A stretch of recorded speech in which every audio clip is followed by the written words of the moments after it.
Ay, kamusta, B? Gusto ko lang kamustahin yung araw mo, B. Gusto ko lang ipaalala sa'yo, B, na 5 months ka na nag-upper body, B. Wala pang lower-lower. B, gusto ko lang ipaalala na hindi lang puro upper ang ginawa ni God, ha? Meron din tayong lower-lower dyan.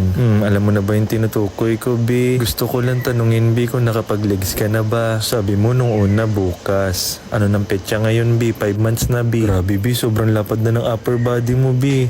Pero sana isabay mo rin yung lower. Para ka nang alimangon yan, B. Kapag chest, B, kahit sobrang busy mo, palag-palag, B.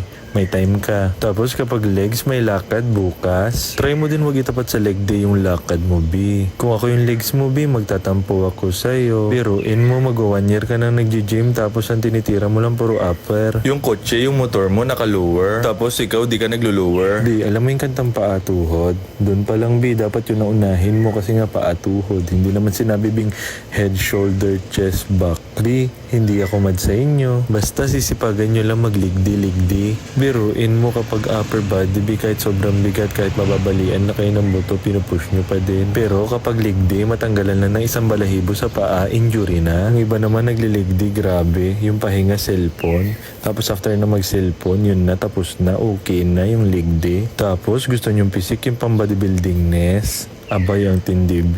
Ano ka favorite nila? Wow!